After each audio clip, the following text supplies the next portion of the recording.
Fizza, I am completely excited to have you sitting here with me. You are like a bottle of champagne with a hit of whiskey. Well, my name is Fizza, and there is a little bubbly in Fizza, so I think that's a great analogy. Thank you so much, Raj. I'm so honored to be here.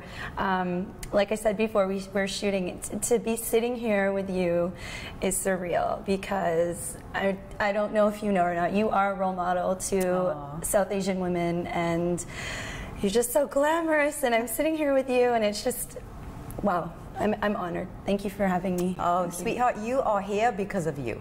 I mean, you know, when I started Inoki, and I know that you've been to all the parties when you were younger, and I know that you really, I know that you've always supported Inoki. Absolutely. And it was really interesting for me because last year, because it takes, you know, the Inoki list takes about, you know, a good 8 months for us to really go through this process that we go through. And your name just kept coming up in the nomination process. Oh my gosh. And I'm like, you know, I remember her. She's a, and the reason I remember you. She's a party girl. Yeah. She goes out to all my parties. Totally. I know her. Totally. And I remember you because you're beautiful. Oh, God. And you kind of you've got kind of like your own kind of, you know, glamorous yet edgy vibe. So you know, I do remember. It's funny. You. I know I always bump into you. Like I've bumped into you at random events. And I remember one year I just came up to you and you know, we started talking, and yeah, a lot of people see me as this party girl, but what they don't know is I love going to parties because of the music. Yes. You know, I don't like to just go out. I genuinely appreciate the music, and I've been going to your parties. Like I was telling you, I remember there was a club on King Street, and you had to walk up the stairs, and that was like one of your first Inoki parties, and I used to get so excited to get the magazine, because you know, you party and then you hide your magazine in the purse, and then when you go home you get to go through it, and it was unlike no other magazine of the time. There was no lifestyle magazine out there that showcases, you know, not just weddings. It's all about fashion and entertainment and artists. And it's about how you live, you know, it's about your story, how you live here in the West. And, you know, it's interesting that you picked up on that, because that was the purpose why I started Inoki all those years ago, because, you know, I used to work at other, you know, media outlets in Toronto, and I felt that they used to keep sending me, you know, on set to talk about stories about our community in, you know, in a way that they understood our community to be. Sure. But being that, you know, we are from our community, I felt that they weren't really telling our story. No. They weren't telling the story that we really truly live here in the West. Yeah, the real story. Absolutely, and that truly is what Inoki is about. And the reason why we've lasted as long as we have, on, you know, God willing, will last for decades to come, is because of people like you. I mean, people that have the guts to go against conventional wisdom and step out of the norm that we've grown up with. Exactly. Right? Yeah. And to just, you know, decide, you know what, this is where my heart lies. This is what I believe in, and I want to contribute more than just the norm. And hopefully it'll make a difference in the world beyond me. And you, DJ Fiza, oh my gosh, you are that person, you are that woman, you embrace truly what that means. Why decide to take your passion for music to that next level, considering that, I mean, you were trained as a teacher? Yeah, that's right. No, absolutely. I mean, and that's exactly it, right? Our parents, our South Asian parents, you know, first of all, they really wanted me to be a lawyer. Really? I chose to be a teacher. I love children. And then just, you know, from going to parties and appreciating the DJs and the music of all kinds, my heart was really with DJing, and there's something I've always been fascinated about, my energy. I'm so drawn to DJs. And so 4 years ago, I went on Kijiji. Oh my gosh. Used turntables, and I just started to learn there were some fantastic DJs in the city. They actually had faith in me, because I didn't have faith in myself. Right. They taught me how to DJ, and you know, for 3 years I kept it to myself. People asked me to DJ their parties, and I was so shy. I was so shy about coming out. First of all, you know, as a South Asian Pakistani girl, my parents, I wasn't sure how they would take it. I still think it's hard. It's not hard for them, but they still struggle as to what is a female DJ. Right. They're understanding. They're so proud of me, but they're trying to understand what I'm doing. So the next thing you know, I slowly started to have confidence, and I started to pick up one gig, and one gig led to another gig and another gig, and next thing you know, I have these residencies in Toronto. And you know, I love my South Asian parties, don't get me wrong. I love doing South Asian parties. I think those are the people who got me started with DJing. But it's really rewarding to know that I'm, you know, in the mainstream, in the city of Toronto, DJing at some of the best clubs in Toronto, not only as a girl, but a South Asian Pakistani girl. Absolutely. I'm representing so much. I love when I see a girl come up to me and look at me and say, I love that you're DJing. Can you teach me how to DJ? Wow. Yeah, it's like, yes, I will teach you how to DJ. It's not, you know, it's not a man's world. We don't have to make it that man's world. You know, I still get the guys. There's sometimes there'll be people who come up to you and they'll look around the booth and then they look at you and, is she really DJing? And I am DJing. I'm playing every single track. But I used to take that as, I used to be very offended, and now I'm proud. It's like, yeah, come around the booth. I'm DJing, I'm playing music. Yeah. What do you want to hear? Yeah. And I'm doing it. Right. You know? That's my girl. I'm doing that, you know? So it's really nice building that confidence. It didn't come overnight. Sitting here, I couldn't even, I'm so honored to be sitting here because of something I genuinely love to do.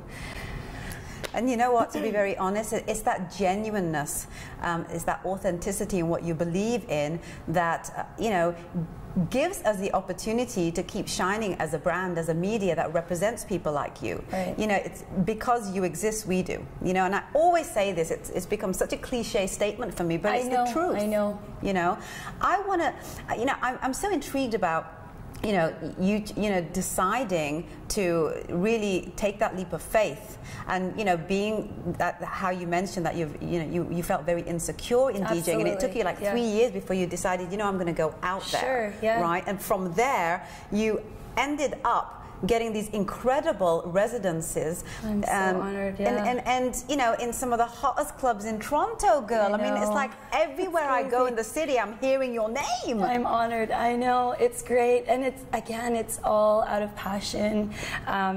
You know, people ask me, but that's your Saturday night, you're taking away from it. But no, it's something I love to do. And am I gonna lie to you and say I love driving in snowstorms on a Saturday night and DJing? But you know, I get there and something happens. I put those headphones on, I play the music, I see people dancing. I love it. And what's your point of difference as a DJ? What do you think it is about your style of DJing and the kind of music that, you know, resonates with you and that you play, and obviously resonates with everyone that comes out? Because I mean, you're just like the hottest property right now in Toronto. I'm so honored that you would say that. It's true. I think. What do you think it is? I think it's my versatility. Okay. You know, I used to think of myself as a house DJ, EDM. I love house music. But that's not true either, because I grew up, first of all, I grew up listening to Hindi music and Bollywood and Punjabi music. And then my sisters and I loved hip-hop. Right. And I grew up in the 90s when there was Tupac and Biggie, and just a really good time to grow up during music. So my versatility, I know a lot of genres very well. Right. And I take pride, like I'm so passionate about it. I take pride in knowing my knowledge about each genre. Right. So, you know, for example, at Buonanotte, when I'm DJing there, they want the versatility. And they appreciate that I know my house music, I know my hip-hop very well. Yeah. You know, someone came up to me and said, play a Tupac track. Yeah. And I was playing just, you know, relevant music to right now, and I played Tupac, and he goes, you really played that? Yeah. And I said, of course I played it. Yeah. I played what you wanted me to hear. Yeah. Last week we had a big South Asian group come into Buonanotte, and I played Punjabi MC. Oh my gosh. The crowd went crazy. Wow. The crowd went crazy. So what I'm hearing from your story here is that you don't just go up there and say, okay, this is my music, this is what I love, and this is what I'm going to play. No. You actually really focus on the kind of vibe and energy energy of the crowd each time? I study the crowd, even for Inoki. You know, I'm studying the crowd, and I know, you know, I've made mashups for you. Like, I'm so excited. Yeah. So I study the crowd. I want to figure out what they're going to like. Because end of the day, I could play any music and look good up there, but and you look good up there, darling. Thank you. But it's really about the crowd, and do they like what I'm playing? You know, there are a lot of female DJs out there now, and it's nice to see that it is starting to happen. But if you don't cater to the crowd, you know, they're your audience. They're your audience. Absolutely. And you're at the end of the day, you know, a lot of people don't, you know, look at it from this perspective, but you're an artist, just like an actor, just like a fashion designer, just like, you know, all those different industries out there, musical, you know, musical singers, everything. You're an artist at the end of the day, right?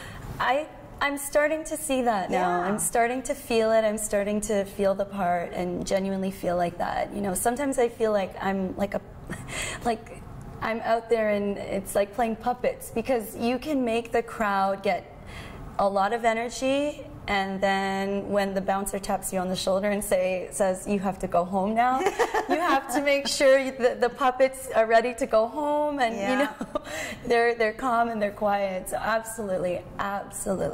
Have you ever had any situation that's been like really challenging and you've had to kind of figure out, you know, just like on, you know, just in that moment that, okay, I've got to solve this situation? I mean, I'll give you an example. You're playing music and you feel like it's the right kind of music for the crowd that you're seeing, but the crowd don't get on into it. I'll tell you a story. The first night I played at Buonanotte, I was so excited. It was actually a dream. Like, you know, it's like the career checklist. Oh my God, I got a gig at Buonanotte. Wow. So I assumed that Buonanotte, it's an Italian supper club, that there would be a certain genre of music. I had things lined up, like I told you. I study the crowd, I study what it's like. I was ready to play that house music. I assumed it was mostly, you know, the Gino beats with the house music. I had that all lined up. As soon as I got there, they were like, we want Motown, we want Stevie Wonder, we want Michael Jackson. God. So I said, you know what, no problem. And that's what I... and you were ready for that? That's what I can tell you is my versatility has saved me so many times where, you know, I expected house music, and then the next thing, you know, they want me to play Drake and, you know, a lot of hip hop with Biggie and whatever. So that's where I was shocked. Where it's like, oh no, I had this lined up. So you had to kind of switch right away, and it kind of was like, oh, but I had it all set. But you got to switch and you got to change it up. Absolutely. So, and that happens a lot. That could happen on a nightly basis. So you just have to be ready. Yeah, and you are definitely ready, babe. I mean, you've definitely made a huge splash. This is why you're on the Inoki list this year. We're super excited to be honoring you, and we're really, really looking forward to showcasing you at our awards show. It's the 11th year. We've got fabulous people lined up, as you know. Thank you. Thank you so much, Raj. You have no idea what this means to me. You know, I'm going to be honest with you. Another dream of mine was to play at an Inoki party. Oh my Honestly, gosh, it was a dream of mine. And to be playing and be honored it's a dream come true. And I can't thank you enough. Oh, sweetheart, you're an absolute sweetheart. I can absolutely see why the universe is opening up for you. You are definitely very humble. You clearly put a lot of work, time and effort into your artistry. You care about what people think about, you know, who you are as an artist. And, you know, okay, so you've taken Toronto by storm. What is going to be next for you? I'm starting to produce. I'm starting to make my own beats. Oh, I love that. Right. So I'm really, really excited. It's a slow process. Like literally, I'm taking classes. I'm learning. I'm playing in Miami for Miami Music Week. Oh my God! And how did you get that gig? I don't know. I don't. Sometimes I ask myself, what is happening? I don't know, Raj. Like, if you ask me how I got here sitting with you, I don't know. It's just a lot of hard work and just, I think, word of mouth.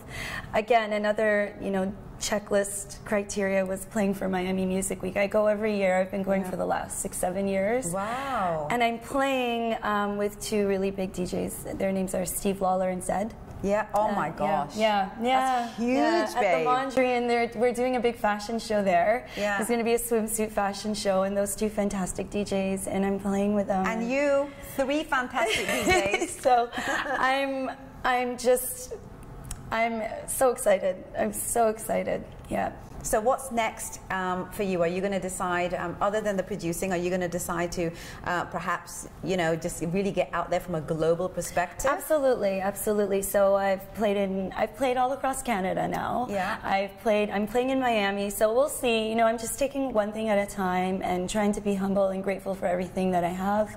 I've had that question, oh, you're DJing, what's next? I don't know. Yeah. It really just started with a passion and something that I love doing. I've always loved music. When I was younger, I used to save my money and buy cassette tapes. Yeah. Oh my gosh, you remember that? Yeah. I was too young for the records and the 8-tracks like my sisters, but I used to buy cassette tapes. I still have like a collection of cassette tapes and then CDs. Yes. And so this passion is not going anywhere. It's been with me since I was younger. I think music is in my heart. Right. So I'm just going to continue doing what I love and see where it takes me. If it takes me around the world, great. I'm so humbled, and you know, we'll go from there. And you know what? I think it will take you around the world, because first of all, you look like that. Second of all, you know, music is truly a passion for you. And well, I dressed up for you today, Raj. Oh, come on! I was like, oh, I don't Raj, believe Karen, that. I have to dress up. I got to put the Louboutins on. Oh my God! What size are they? 8. Oh my God! I'm still borrowing them. I love them. I love them. I love them. Oh my gosh! So, you're also a fashionista. I have seen you. You know, like as I mentioned earlier, I've seen you around for a number of years, and you always look totally hot, woman. Oh, so talk to me about your fashion. I was impressing you. No, my fashion, I try to keep it classy. Yeah. I try to be a little sexy. I like to show off my curves, but I have to always be a little respectful too. I think as a South Asian, I always try to make sure, you know, the bits are covered. The bits are, well, sometimes they're not. I don't know. It was a mistake, I swear. No, I try to respect my parents as well. No, because of course. You know, they are traditional, so that's my style. Yeah. I try to, again, classy, sexy, and respectful. And if something is showing by mistake, I'm so bad. No, you're absolutely fabulous, babe. You know, I know lots of fabulous things are going to happen for you. Thank you so You've much. got to come back and chat with me more and tell me what else is happening when you get ready to release your first, you know, music. Out there for the world. You've got to come back and chat with me, and we've 100%. Got to make sure the whole world knows about it, because this is just the beginning of the DJ Fiza global Raj, brand. You're so sweet. Thank you, my dear. Adore you. Thank you.